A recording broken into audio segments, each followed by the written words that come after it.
Welcome to the Elder Scrolls Online, everybody. My name is Zoroth from Zoroth Games.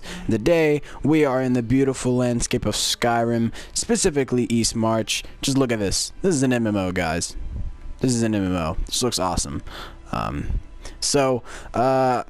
As you can tell by the title, this is going to be a video basically to telling you how to spend your attribute points.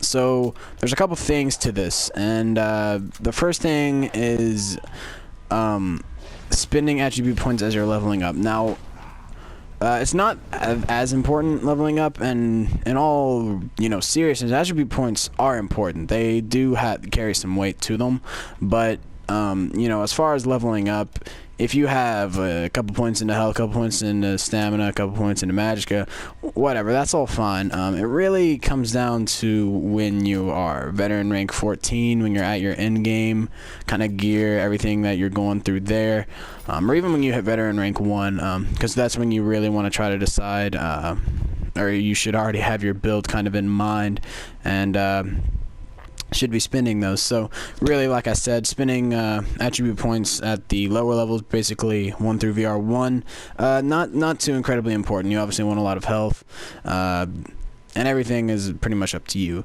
However, everything really changes once you get to veteran rank 1, so you can do veteran rank content and that kind of thing. They most effectively, if you're doing, whether it's a trial, a dungeon, whatever, you're going to want to be the most optimal for your group. And what this comes down to is first having a good set of armor. And what I mean by that is, I don't mean like just get great set of armor and you're set, that kind of thing. I mean, spending your attribute points comes down to what everything else contributes to your overall your overall attributes. So if we take a look here in character, we can see I have 35 into magicka and 17 into health. And I come out around 17,000 total magicka, 16,000 total health. Actually, if I use this, I think I come out to 18,000. Yeah, 18,000 magicka, and so that's a pretty decent for a veteran rank 4. And so if we go back and look at our inventory and we actually look at our gear, we have a set that adds maximum magicka, and that kind of thing. So that's what I mean when I say you have to have a decent set of gear, because when it comes into everything comes into play, you want to just make sure you have everything set up to where you know how much magicka you have without your attribute points, or you know how much health or stamina or whatever it is without your attribute points. And so that's really the pinnacle of where that needs to be when you get to veteran rank 1. Now, if you're not crafting whatever, you're not down for serious, like armor or whatever, if you're not doing that kind of thing, basically you just kind of want to split it up between health and whatever else pull that you are depending on solely. So basically this character is a magicka based character. So as you saw, I had 0 points into stamina. Now why is that? Well, as I explained earlier, I'm a magicka based build. I have no need for stamina. Obviously stamina is very good for dodge rolling, that kind of thing, but that's not what my build is based on. It's based on magicka. So I put all of my points basically into magicka and a little bit into health. So where I'm at right now is actually pretty decent for what I'm doing. I'm not getting one-shotted. I'm not really dying at all. I rarely die, but like I said, when it comes down to my maximum magicka, that's where I was at. So once you have all your gear, if you're crafting it, whatever, that kind of thing, go into your character, make sure you have all your points respect or whatever, and you just want to take a look at it.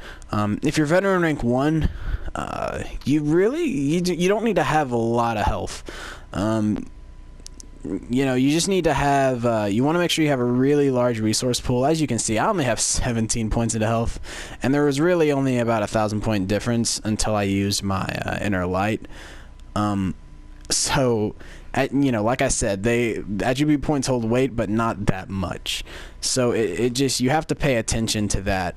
So when you get into this right here, and I'm being attacked,